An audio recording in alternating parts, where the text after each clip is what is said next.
Hoy vamos a ver flexión compuesta. Existen dos clases de flexión compuesta, la flexión compuesta oblicua y la flexión compuesta plana. Hasta el momento nosotros hemos visto flexión simple, que era cuando la flexión se daba alrededor de un eje centroidal. Por lo general trabajábamos con una flexión alrededor del eje Z. En las filminas anteriores vimos la flexión oblicua, donde hay un momento alrededor de cada uno de los ejes centroidales, un momento alrededor del eje Z y un momento alrededor del eje Y de la sección transversal. Y ahora vamos a ver lo que es la flexión compuesta tanto oblicua como plana. La flexión compuesta plana indica que hay un momento flector alrededor de Z o alrededor de Y más un esfuerzo normal, ¿sí? Sea un esfuerzo axial. Eso es flexión compuesta plana. Puede ser un esfuerzo normal de tracción o compresión más un momento alrededor del eje Y o un momento alrededor del eje Z. En el caso de que existan dos momentos, un momento alrededor del eje Y y un momento alrededor del eje Z, un momento en cada eje, y un esfuerzo axial, entonces hablamos de una flexión compuesta oblicua. Vale aclarar que el esfuerzo normal es el mismo en los dos planos, ¿no? O sea, toda la sección transversal estará solicitada al mismo esfuerzo axial. Para calcular las tensiones producto de estas solicitaciones, existe una fórmula genérica donde está la tensión normal producto del esfuerzo axial, que es lo que vimos en la unidad de solicitaciones axiales, que es el normal sobre el área transversal, más el momento en Z por la distancia en Y sobre el momento de inercia en Z, eso es Navier para una flexión alrededor de Z, más momento en Y por la distancia en Z sobre el momento de inercia en Y. Eso es Navier para una flexión alrededor de Y. Cada uno de los términos tendrá el más o el menos en función de la regla de la mano derecha para los dos términos de Navier, o sea, el segundo y el tercero de la ecuación. Y el primer término estará dado por si es compresión, será menos normal sobre el área, y si es tracción, será más normal sobre el área. Comencemos con un ejemplo de flexión oblicua compuesta. Tenemos una columna donde el eje longitudinal de la columna es el X y los ejes de la sección transversal son el eje Y y el eje Z. A la derecha vemos un extracto de la longitudinalidad de la columna y a la izquierda la sección transversal. Hay una fuerza P aplicada excéntricamente respecto de los dos ejes. Eso va a generar un momento en cada uno de estos ejes. Esa fuerza P está ubicada excéntricamente respecto a Y 4 centímetros y respecto a Z 6 centímetros. Primero vamos a calcular las características de la sección, el momento de inercia en Z, el momento de inercia en Y y el área, dado que, como dije recién, tenemos momento en los dos ejes, entonces vamos a necesitar para el cálculo de nuestras tensiones las inercias en los dos ejes. Entonces la inercia respecto a Z será la base de 20 por altura al cubo sobre 12, mientras que respecto a Y la base es de 30. Luego vamos a pasar a calcular los esfuerzos, que en este caso serán tres. Un momento en Z, producto de P por la excentricidad, que son 6 centímetros. Un momento en Y, que será P por la excentricidad respecto del eje Y, que son 4 centímetros. Y el esfuerzo normal, que son de 500 kilos. Una vez calculados estos esfuerzos, que no son más que trasladar la fuerza de aplicación P al centroide de la sección. Nosotros vimos en estática que cuando trasladamos una fuerza a un punto, aparte de trasladar la fuerza, hay que trasladar los momentos respecto de ese punto. Por lo tanto, aplicando la fórmula genérica de sigma, podemos calcular la posición del eje neutro. El concepto de eje neutro sigue siendo el mismo, que el eje neutro será tal donde las tensiones normales sean 0. Entonces podemos igualar la fórmula de tensiones normales a 0, siendo el normal 5.000 kilos sobre el área que calculamos antes, que son 600 centímetros cuadrados, que lo habíamos calculado en la filmina anterior. Acá son 5.000 kilos, ¿sí? La P son 5.000 kilos. Volviendo, tenemos más el momento respecto a Z por I o IN, si lo quieren, porque lo que van a despejar de acá es la coordenada en I del eje neutro, se la suelen denominar como I sub N, sobre el momento de inercia en Z más el momento de inercia en I por Z sub N sobre el momento de inercia en I. Esta ecuación, como el eje neutro siempre es una recta, podemos decir, bien, si I vale 0, ¿cuánto vale Z? Y si Z vale 0, ¿cuánto vale I? De esta forma sabemos que la coordenada en Z es 8,33 y la coordenada en I es 12,5 centímetros. Ahora bien, ¿por dónde pasa el eje neutro? Porque como verán la fórmula tiene todos positivos.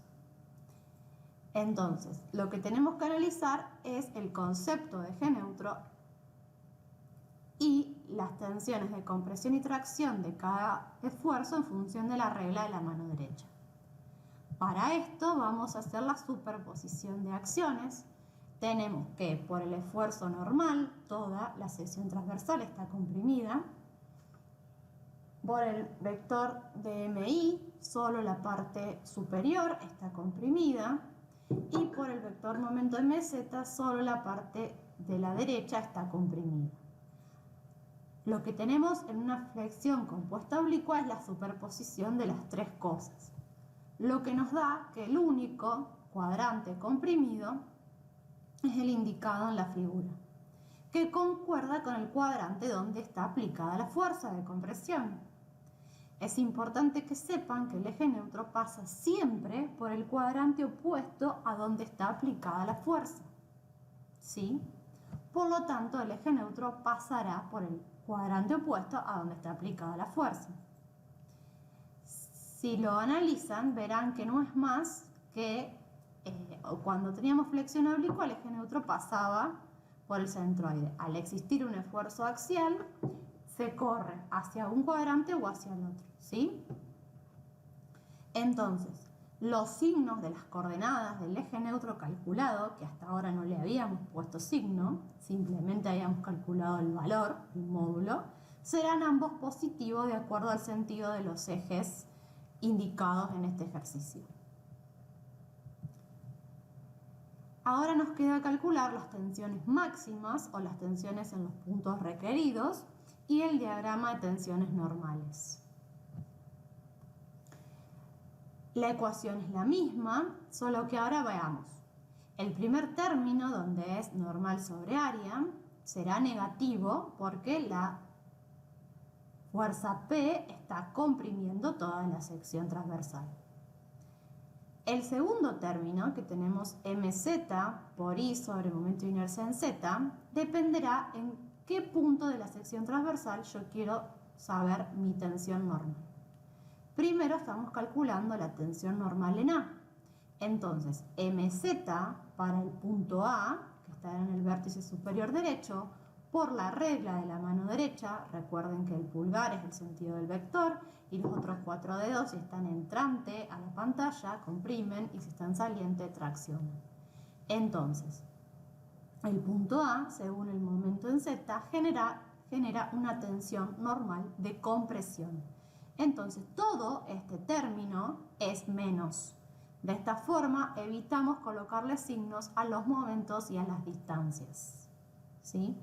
Entonces, mz sobre el momento de inercia en Z da 0,67 por 15. ¿Por qué 15?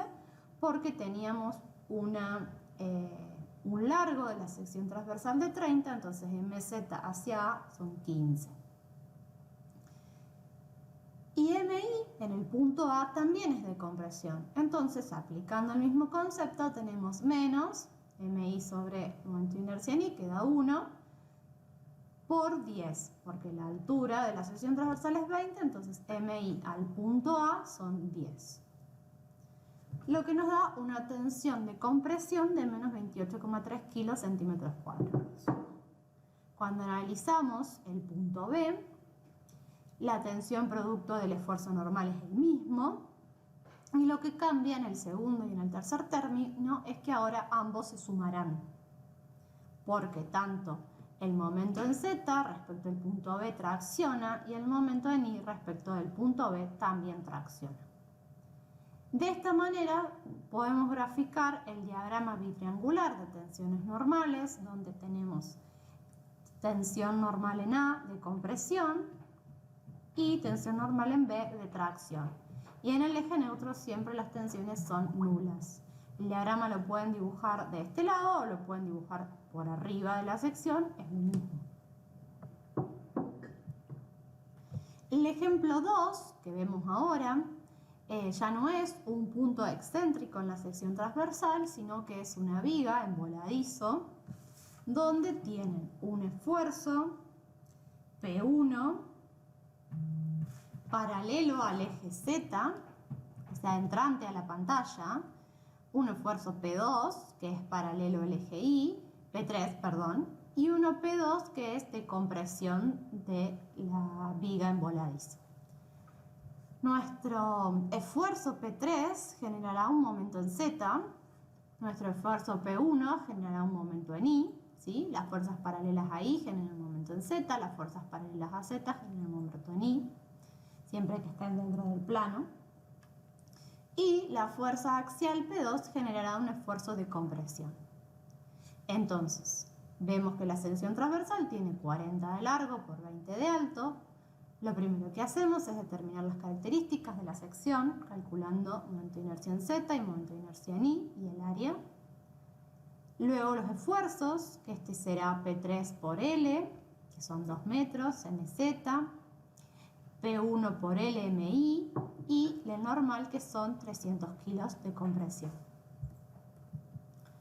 A continuación pasamos al cálculo del eje neutro, procedemos de la misma manera que antes, desglosamos los 3 esfuerzos, por lo que vemos que por el normal todo se comprime, por MI solo se comprime la parte de la derecha y por MZ solo se comprime la parte de abajo, dando como único cuadrante completamente comprimido el de abajo a la derecha, por lo que el eje neutro pasará por el cuadrante opuesto. De esta forma, y reemplazando los valores en la ecuación, sabemos que para cuando I vale 0, Z vale 0,2, pero será menos 0,2 por el análisis realizado anteriormente, está de los negativos del Z. Y cuando Z valga 0, I sí será más 0,2. Entonces, la trazabilidad del eje neutro la sabemos porque conceptualmente analizamos con la regla de la mano derecha y sabemos que el eje neutro pasa por el cuadrante opuesto. Los valores los calculamos en módulo y los signos se los damos una vez de realizado este análisis.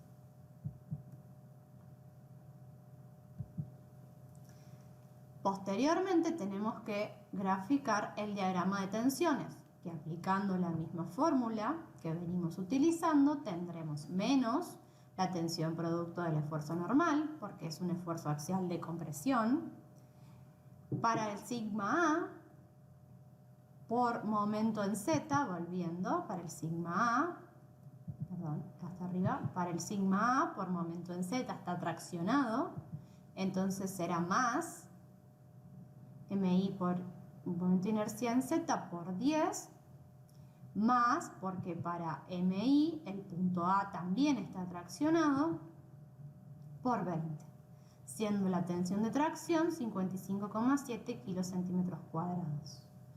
Esto es sigma A, ¿sí? Están al revés escritos los signos. Y para sigma B, la tensión producto del esfuerzo normal será negativa, ¿sí? Porque comprimen toda la sección. En cambio, la producto del momento en Z y momento en I serán ambas negativas, ¿sí? porque para el punto B, tanto MZ como MI comprimen. De esta manera tenemos la máxima tensión de compresión y la máxima tensión de tracción. Y para el eje neutro es donde las tensiones normales son nulas.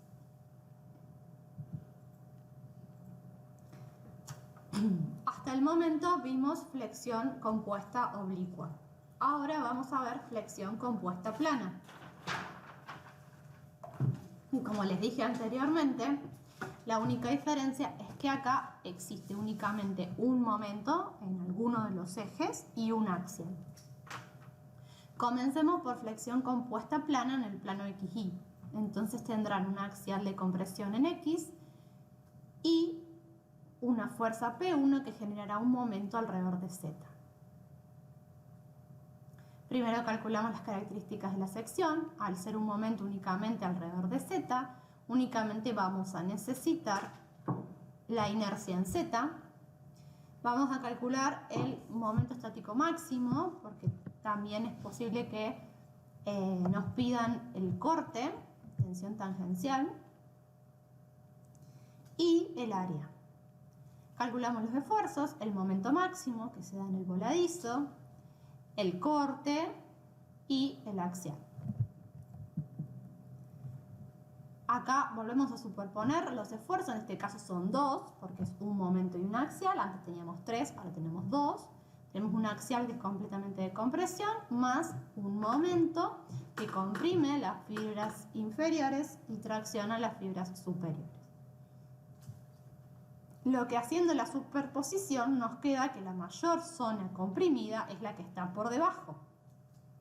¿Sí? Entonces el eje neutro, haciendo este análisis, queda del lado de la menor cantidad de fibras comprimidas o traccionadas. ¿Cuánto vale la posición de mi eje neutro? Ahora mi eje neutro no va a tener 2 puntos, sino solamente necesitamos uno, porque sabemos que este será paralelo a la recta de acción del momento, pero desplazado respecto del centro. Acá la ecuación que aplicamos es la misma que antes, solo que el término de MI lo suprimimos porque no tenemos momento en I, y despejamos IN, siendo este de 0,2 centímetros. Positivo porque nosotros desplazamos nuestro eje neutro hacia arriba. O sea, si tuviésemos únicamente una flexión simple, nuestro eje neutro sería el eje Z. Como acá se suma un esfuerzo axial de compresión, el eje neutro se va a desplazar hacia arriba, ¿sí? Generando mayor superficie comprimida en la sección transversal. En este eje neutro sabemos que el diagrama de tensiones normales acá será paralelo a la sección transversal, al eje Y, parecido como lo dibujábamos en flexión simple, solo que el eje neutro no será el centroidal, sino que estará desplazado. Y las tensiones normales serán nulas en el eje neutro. Para el cálculo de estas tensiones, tenemos menos la tensión producto del normal, porque es de compresión, más la tensión producto del momento por la distancia Y sobre el momento de inercia en Z. Este más será para las tensiones en la fibra superior y este término será menos para el cálculo de las tensiones en la fibra inferior. Los 10 es porque la altura de la sección transversal es 20 y el momento está aplicado sobre los ejes centroidales. Punto importante, la distancia en la fórmula de Navier es siempre desde la recta de acción del vector momento hacia la fibra donde quiero calcular la tensión normal, no desde el eje neutro, ¿sí? Acá el eje centroidal no coincide con el eje neutro, entonces la distancia que se usa en la fórmula de Navier es siempre el momento, la recta de acción del momento, que será alguno de los dos ejes centroidales, por la distancia al punto donde quiero calcular la tensión, que puede ser la más alejada o alguna intermedia. Bien, si queremos calcular el corte del esfuerzo actuante en el eje Y, procedemos de la misma manera que cuando vimos corte por flexión, aplicando Jobraski. Bueno, el diagrama de corte lo conocen. El corte es el esfuerzo en I, 150 por el momento estático máximo sobre B por el momento de inercia. Y el corte puede ser importante en el caso de que se les pida graficar elementos diferenciales ubicados en esta sección transversal. Por ejemplo, nosotros tenemos primero el diagrama de corte, de tensiones tangenciales producto del esfuerzo de corte, y después el diagrama de tensiones normales producto de la flexión y el esfuerzo axial combinados. Entonces, si quisiéramos saber qué esfuerzos están aplicados sobre los elementos diferenciales ubicados en A y en B, tendríamos que proceder de esta manera. Tenemos para el elemento A, si vamos al diagrama de tensiones normales, en el elemento A será igual a la máxima tensión de tracción. ¿Y en A tenemos corte? No. En el elemento A no hay tensión tangencial. El elemento A solo está solicitado a la máxima tensión de tracción saliente. En cambio, el elemento B, vamos al elemento B, ¿cuánto vale nuestra tensión normal? Nuestra tensión normal en B será igual a la tensión normal producto del esfuerzo axial, porque el punto B está actuando sobre la recta de acción del momento. Entonces, el momento no genera tensiones normales. Lo único que genera tensiones normales en B es el esfuerzo axial. Ahora bien, ¿en B hay corte? Sí, hay corte y vale la tensión tangencial máxima que irá hacia abajo en el elemento diferencial porque el esfuerzo de corte va hacia abajo. Entonces, la tensión tangencial en la cara es positiva para los ejes de Mohr y de compresión para la tensión normal.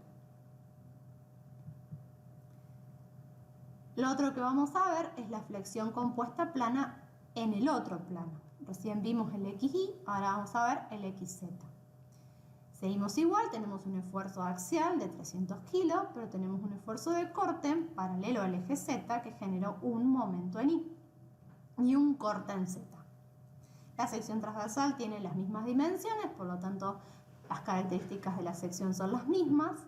Y los esfuerzos serán 1000 por 2 metros, el momento en Y, el corte será 1000 kilos y la normal 300.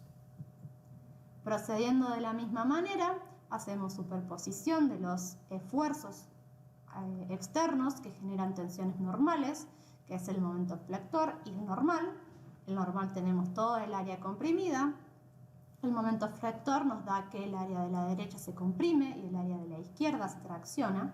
Entonces, la superposición de estos esfuerzos, tenemos que todos los cuadrantes de la derecha se comprimen por flexión y al tener un axial de compresión, se incrementará esta área comprimida desplazándose el eje neutro hacia la izquierda. ¿Cuánto es esa coordenada que se desplaza? Se calcula a partir de la fórmula general. Acá, en vez de usar el MZ que usábamos antes, usamos MI porque no hay momento en Z. Despejando la fórmula tenemos que la coordenada en Z es de 0,2 centímetros positivo. El positivo lo sabemos porque el eje neutro se desplaza hacia el positivo de la Z. Si hubiésemos tenido un axial de tracción, este eje neutro se hubiese desplazado hacia la izquierda y la coordenada tendría que ser negativa.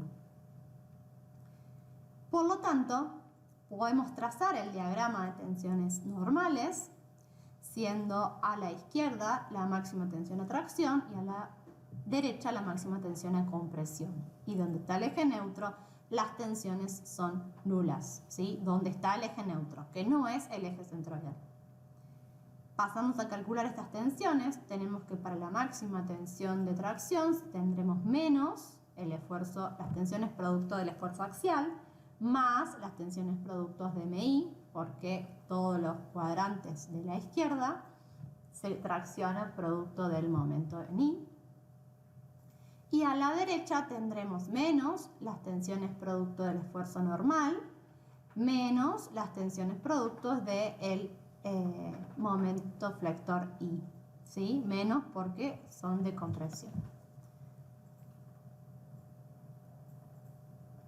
Como podemos ver, es mayor la tensión de compresión que la tensión de tracción, lo que verifica de alguna forma el diagrama. Las tensiones tangenciales, el análisis es igual, solo que cambian los planos en los cuales se generan. Antes nosotros siempre vimos esfuerzo de corte en I, ahora el esfuerzo de corte está en Z, por lo tanto el diagrama también será en el otro plano.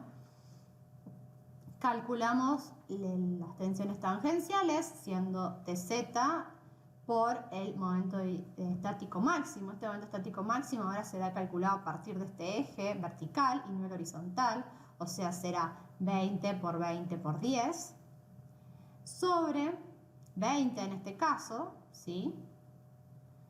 Porque B es la dirección perpendicular al eje de aplicación de la fuerza sobre el momento de inercia respecto a I. Entonces, teniendo los diagramas de esfuerzos de tensiones tangenciales y los diagramas de tensiones normales, podemos determinar cuáles son las tensiones en los elementos diferenciales A y B. En A, por corte, yo voy a tener el máximo esfuerzo de corte y por normal en A yo voy a tener la tensión normal producto del esfuerzo axial únicamente porque estoy sobre la línea de acción del momento. Entonces, en A tendré un esfuerzo de compresión y un esfuerzo de corte en la misma dirección que una tensión de corte, perdón, en la misma dirección que el esfuerzo de corte externo. En cambio, en B no voy a tener tensiones tangenciales, pero sí voy a tener una tensión normal de tracción, que es la máxima. Entonces, en el elemento B solo tendré una tensión de tracción producto de el esfuerzo axial más el momento en I por la distancia sobre el momento de inercia. Bien, y eso es todo lo que es flexión compuesta. Ya pueden realizar el apartado de la guía de trabajos prácticos que corresponde únicamente a flexión compuesta, tanto oblicua como plana. Si se llegan a encontrar con cálculos de tensiones tangenciales, de secciones circulares, tanto huecas como macizas, en el teórico del ingeniero Lanari están las fórmulas para secciones huecas, las fórmulas simplificadas para el cálculo de tensiones tangenciales en secciones circulares.